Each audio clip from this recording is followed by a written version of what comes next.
নমস্কাৰ আপোনালোক সকলোকে পুনৰবাৰ স্বাগতম নাছমাই মজিদ বন্ধুসকল পলকতে চাওক আজি সন্ধিয়াৰ 7টা গুৰুত্বপূৰ্ণ খবৰ প্ৰথমটো খবৰ বলিউড অভিনেতা সৈফ আলী খানৰ সৈতে ভয়ংকৰ ঘটনা সৈফ আলী খানক চুৰিকাঘাত দুৰ্বৃত্তৰ নিজ বাসগৃহত সোমোৱা চুৰক বাধা দিওঁতে 6বাৰকৈ চুৰিকাঘাত কৰে দুৰ্বৃত্তই আৰু বৰ্তমান উন্নত চিকিৎসাৰ বাবে অভিনেতাগৰাকীক হাস্পতালত ভৰ্তি কৰোৱা হৈছে বলিউড অভিনেতা সৈফ আলী খানক চুৰিকাঘাত অভিনেতাজনৰ মুম্বাইৰ বান্দ্ৰাৰ ঘৰত সোমাইছিল চোৰ আৰু নিজ বাসগৃহত সোমোৱা চুৰক বাধা দিওঁতেই আক্ৰমণ চলাই চুৰে চুৰিৰে অভিনেতাজনক আঘাত কৰি পলায়ন কৰে চুৰৰ দলটোৱে আৰু আহত সৈফ আলী খানক ততাতৈয়াকৈ ভৰ্তি কৰোৱা হৈছে হাস্পতালত নিশা প্ৰায় 2:30 বজাত সংঘটিত হৈছে এই ভয়ংকৰ ঘটনা আৰু বান্দ্ৰা আৰক্ষীয়ে ঘটনা সন্দৰ্ভত ৰুজু কৰিছে গোচৰ আৰু আৰম্ভ কৰিছে তদন্ত পৰৱৰ্তী খবৰ মুখ্যমন্ত্ৰী হিমন্ত বিশ্ব শৰ্মাক পুনৰ প্ৰত্যাহ্বান জনাইছে উত্তৰ পূৰ্বাঞ্চল সংখ্যালঘু ছাত্ৰ সন্থা চমুকৈ নেমচুৱে মুখ্যমন্ত্ৰীৰ গাহৰি পোহাৰ মন্তব্যৰ পিছতে এইবাৰ জাঙুৰ খাই উঠিছে নেমচুৰ মন্তব্য গৰু গাহৰিৰ ৰাজনীতি বাদ দিয়ক মুখ্যমন্ত্ৰীয়ে গৰু গাহৰিৰ ৰাজনীতি কৰিলেও মিয়া আগবাঢ়ি যাবই মিয়াৰ লগত আল্লাহ আছে সেইবাবে মিয়াৰ ল'ৰা ছোৱালী আজি শিক্ষিত এই মন্তব্য নেমচুৰ সভাপতি বদৰুল ইছলামৰ মুখ্যমন্ত্ৰী হিমন্ত বিশ্ব শৰ্মাই কেৱল মিয়াৰ পিছফালে লাগি থাকে এই মন্তব্য নেমচুৱে লগতে কয় যে মুখ্যমন্ত্ৰীয়ে গৰু গাহৰিৰ ৰাজনীতি কৰিলেও মিয়া আগবাঢ়ি যাবই মুখ্যমন্ত্ৰীৰ গাহৰি পোহাৰ মন্তব্যৰ পিছতে এইবাৰ জাঙুৰ খাই উঠিছে নেমচু নিৰ্বাচন আহিলেই কিয় চৰকাৰে হিন্দু মুছলমানৰ ৰাজনীতি কৰে এই প্ৰশ্ন নেমচুৱে লগতে কয় যে মিয়াৰ লগত আল্লাহ আছে সেইবাবে মিয়াৰ ল'ৰা ছোৱালী আজি শিক্ষিত এজন মুখ্যমন্ত্ৰী হিচাপে হিন্দু মুছলমান সকলোকে সমদৃষ্টিৰে চাওক মুখ্যমন্ত্ৰীৰ ভাষ্যৰ পিছতে গৰজি উঠিল নেমচুৰ সভাপতি বদৰুল ইছলাম নিৰ্বাচনৰ পূৰ্বে সহজ সৰল সংখ্যালঘু লোকক ব্যৱহাৰ কৰে চৰকাৰে এই মন্তব্য নেমচুৱে লগতে মন্তব্য কৰি কয় যে অসমত থকা সকলো মিয়া মুছলমানেই ভাৰতীয় নাগৰিক মুখ্যমন্ত্ৰীয়ে প্ৰায়ে মিয়াক তুচ্ছ তাচ্ছিল্য কৰি আহিছে মিয়াক উচ্ছেদ কৰি অৰ্থনৈতিক জীৱনত প্ৰভাৱ পেলাইছে আৰু নিৰ্বাচনৰ সময়ত বিজেপি চৰকাৰখনে মিয়াক ব্যৱহাৰ কৰে এই মন্তব্য নেমচুৰ পৰৱৰ্তী খবৰ আমেৰিকা ৰাছিয়া চীনৰ সমানে সমানে মহাকাশত দপদপনি ভাৰতীয় মহাকাশ গৱেষণা সংস্থা ইছৰোৱে সফলতাৰে সম্পূৰ্ণ কৰিলে স্পাৰডেক্স ছেটেলাইটৰ ডকিং প্ৰক্ৰিয়া আৰু এই সফলতাৰ পিছত বিশ্বৰ চতুৰ্থখন দেশ হিচাপে পৰিগণিত হ'ল ভাৰতবৰ্ষ দৰ্শকসকল আৰু বহুতো গুৰুত্বপূৰ্ণ খবৰ আছে তাৰ আগতে আপোনাক জনাও যে যদি আপুনি এতিয়ালৈকে এইটো ভিডিঅ'ত লাইক কৰা নাই তেন্তে এতিয়াই ভিডিঅ'টোত লাইক কৰি দিয়ক আৰু এনেকুৱা ধৰণৰ ভিডিঅ'সমূহ নিতৌ চাবলৈ চেনেলটো ছাবস্ক্ৰাইব কৰি কাষত থকা বেল আইকনটো প্ৰেছ কৰি ৰাখক পৰৱৰ্তী খবৰ ৰাজ্যত পুনৰ সংঘটিত হৈছে আন এক জঘন্য কাণ্ড এইবাৰ উজনি অসমত বাগিচাত কৰ্মৰত যুৱতীক ধৰ্ষণ কৰি পেলাই দিলে নদীত এইগৰাকী লম্পট প্ৰেমিক বৰুণ মুৰাই প্ৰেমিকাক ধৰ্ষণ কৰি নদীত পেলাই দিয়াৰ অভিযোগ আৰু অভিযুক্তক গ্ৰেপ্তাৰৰ দাবীত শ লোকে ঘেৰাও কৰিলে থানা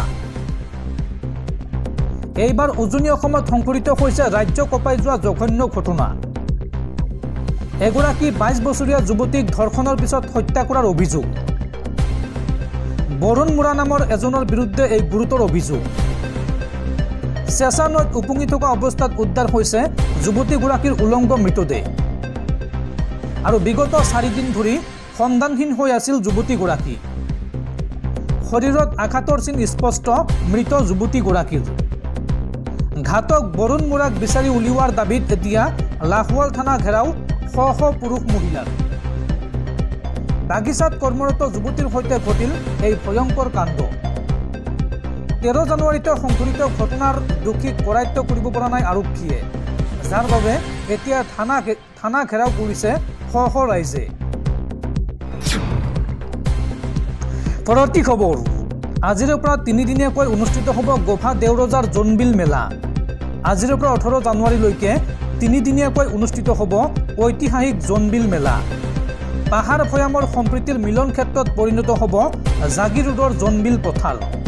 আৰু এই জোনবিল মেলাত অচল হৈ পৰিব আধুনিক মুদ্ৰা। বিনিময় প্ৰথাৰে অনুষ্ঠিত হ'ব এই ঐতিহাসিক জোনবিল মেলা।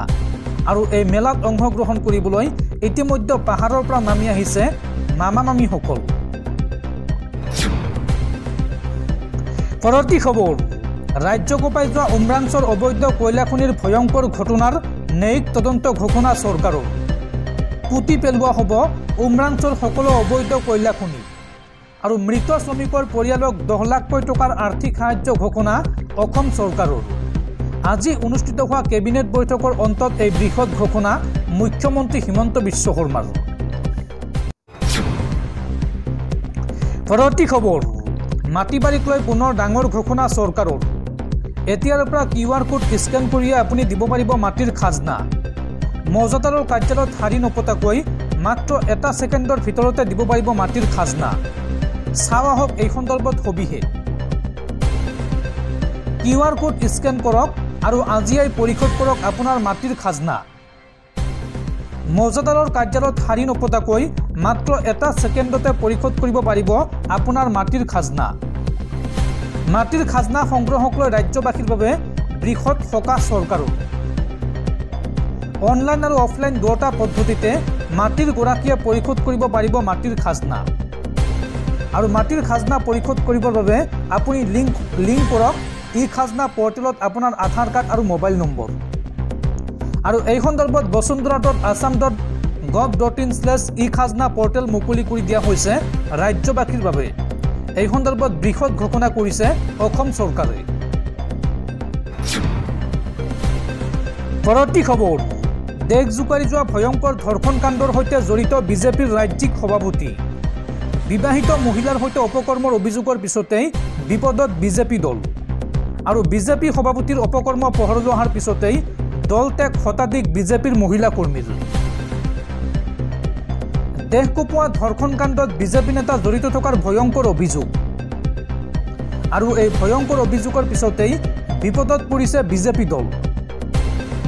বিজেপিৰ ৰাজ্যিক সভাপতিৰ ধৰ্ষণ কাণ্ড পোহৰলৈ অহাৰ পিছতেই দল ত্যাগৰ ঢৌ বিজেপিত।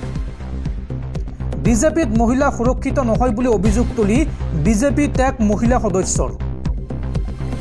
ৰাজ্যিক সভাপতিৰ কুকাণ্ডই বিপদত পেলালে বিজেপি। মহিলা শূন্য হ'বলৈ গৈ আছে নেকি হাৰিয়ানা বিজেপি।